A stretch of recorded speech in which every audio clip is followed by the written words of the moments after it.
La celebrazione del bicentenario della nascita di Padre Bernardino da Portogruaro è certamente un'occasione speciale per ricordare una pagina ricca, bella e feconda della storia e della spiritualità francescana, quella delle donne religiose francescane in dialogo con la modernità. In verità non si tratta di qualcosa di inedito in campo francescano, perché in epoche passate alcuni piccoli gruppi di donne avevano vissuto esperienze simili, ma la realtà dell'Ottocento femminile francescano rappresenta senz'altro qualcosa di originale, di inedito per la sua intensità, che trovò in Padre Bernardino da Portogruaro uomo, ministro generale, frate minore anzitutto, un promotore e un sostenitore eccezionale, unico. Egli lo fece in perfetta linea con quell'ottica di governo che guidò il suo servizio di ministro generale e che lo portò a rinnovare in maniera solida la vita religiosa come risposta alle trasformazioni sociali, culturali ed economiche di quel tempo. Ecco, la prima cosa che ci potremmo chiedere è allora come incontrò Padre Bernardino da Portogruaro questo mondo femminile. Sicuramente dapprima la predicazione negli anni della sua giovinezza e poi in anni successivi attraverso i suoi impegni, i suoi servizi all'ordine, egli ebbe contatti diretti con molti ambienti laicali e in quelle occasioni iniziò un'intensa opera di direzione di anime, in particolare diretta verso molte giovani e diverse religiose. Tra queste alcune divennero donne di alto profilo, sia nella Chiesa che nella società. Pensiamo per esempio a Santa Francesca Saverio Cabrini, che può essere definita come una delle donne e delle fondatrici imprenditrici, perché con il suo stile manageriale seppe fare delle missionarie del Sacro Cuore sicuramente delle pioniere nell'assistenza ai migranti oltreoceano, in un tempo in cui il ruolo della donna era molto lontano da questi compiti e da questi servizi. Ecco, ma ci piace soprattutto sottolineare che Padre Bernardino da Portogruaro si dedicò alla cura spirituale di numerose donne religiose che ruotavano nell'ambito del francescanesimo, attorno al mondo francescano, terziarie che spesso divennero fondatrici o alcune di loro prime superiore generali di istituti e congregazioni di vita attiva. Solo per ricordare qualche nome, ecco, possiamo citare Elisabetta Vendramini, fondatrice delle Suore Francescane Elisabettine di Padova, ma poi Maria della Passione, l'emblema del francescanesimo femminile, così legata a Padre Bernardino da Portogruaro anche in una comunione di intenti, da essere una delle prime a decidere di scrivere una biografia tutta dedicata a lui dopo la sua morte, e che fu una sostenitrice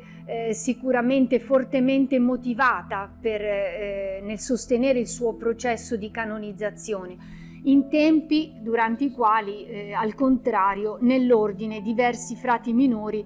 nutrivano sentimenti un po' di contestazione della memoria dell'ex ministro generale. Ma ancora ci piace ricordare, per esempio, la figura di Maria Maddalena Bentivoglio,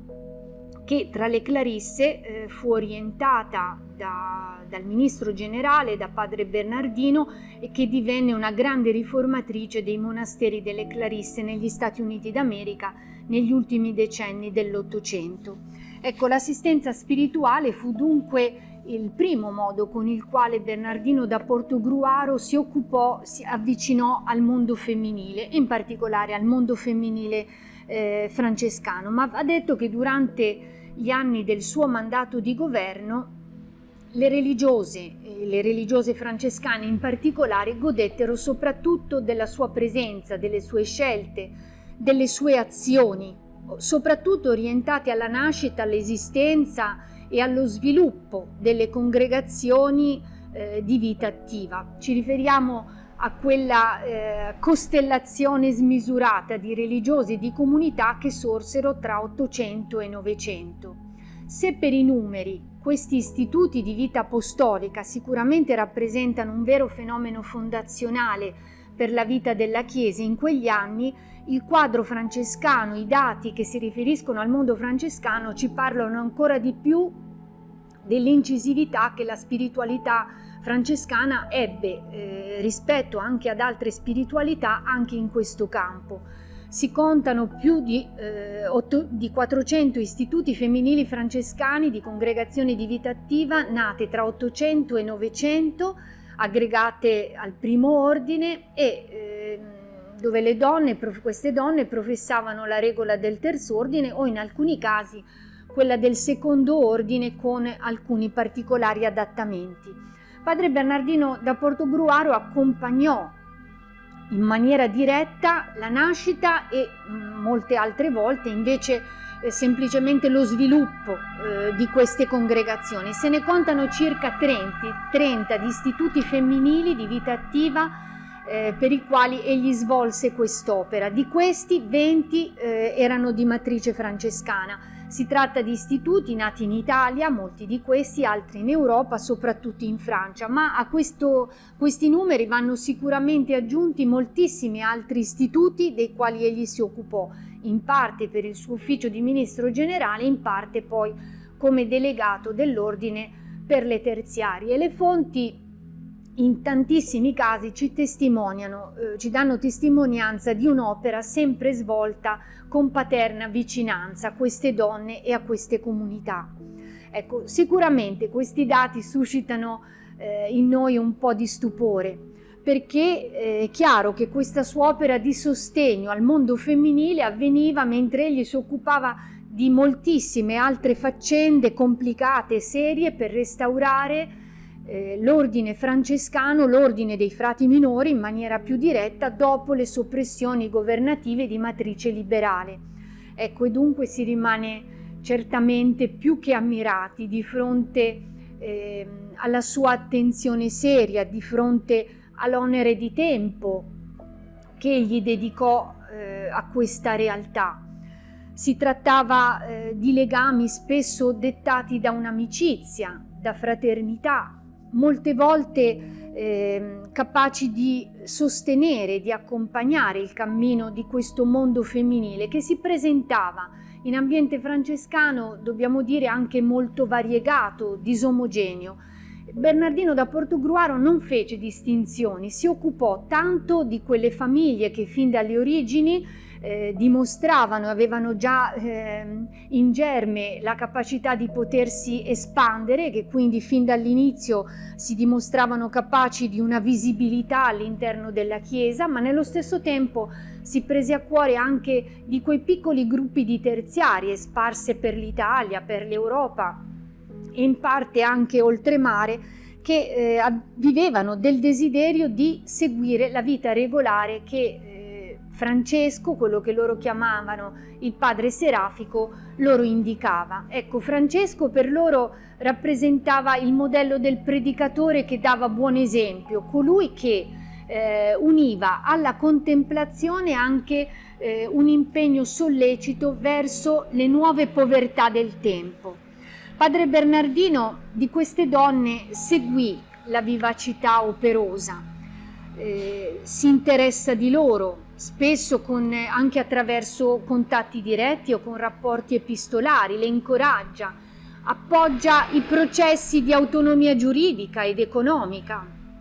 che avevano un po' il sapore anche di una vera e propria emancipazione femminile, sia nella Chiesa ma ancora di più nella società del tempo. Allora, ecco, in molte occasioni egli fu promotore come ministro generale anche della loro esistenza, ma fece da punto di riferimento e da intermediario anche con le istituzioni civili ed ecclesiali. Custodì queste nuove forme di vita soprattutto aggregandole all'ordine, quindi garantendo loro un legame spirituale e materiale anche attraverso l'istituzione di figure particolari come quella dei commissari. Padre Bernardino si prese a cuore di questo mondo è interessante notare, osservare che lo fece prendendosi cura, possiamo dire, in maniera singolare di ciascuna realtà. Tanto che ciascuna istituzione, anche oggi, per il beneficio particolare delle origini che gli è stato riservato, ricorda il legame con questo ministro generale come unico e speciale. Ecco, allora ci potremmo chiedere infine da dove scaturisce questo impegno appassionato da parte di padre Bernardino. Sicuramente il suo modo di agire manifesta l'uomo di governo che mette a servizio dell'intera famiglia francescana tutta la sua intelligenza e acute la sua sensibilità. Certo lo muoveva in questo compito la sua forte pietà religiosa, le sue convinzioni profonde, ma anche il suo amore agli ideali, alla tradizione francescana, ma ci piace sottolineare che questa attenzione, questa cura per il mondo religioso femminile francescano lo si può leggere anche nei termini di un'apertura di mente e di cuore a rapporti nuovi di reciprocità tra maschile e femminile. E ancora, crediamo, ecco così, a una lungimiranza profonda, quella di chi intuisce che l'apporto delle congregazioni femminili sarebbe stato davvero un trampolino di lancio per il francescanesimo, perché consentiva di rispondere, insegnava, apriva vie nuove per rispondere alle condizioni di novità che la modernità imponeva. E padre Bernardino si rese conto che il contributo di queste congregazioni, di queste donne, era sì un contributo sociale, ma l'opera concreta, i bisogni concreti verso l'uomo che si manifestavano attraverso l'assunzione di tante opere di misericordia, lasciavano trapelare e trasparire una limpida testimonianza evangelica, capace di entrare in dialogo con il mondo moderno e con chi aveva abbandonato da molti anni la fede. E quindi ecco una capacità, una presenza profetica capace in qualche modo di contestare, anche se con un tono minore, fatto più con le opere che con le parole, la laicizzazione del tempo, ma anche in parte quella immobilità a cui era un po' legata la gerarchia ecclesiale. Qualche stralcio diretto della storia, delle pagine di questa storia, ci può dare un piccolo assaggio sicuramente di tutto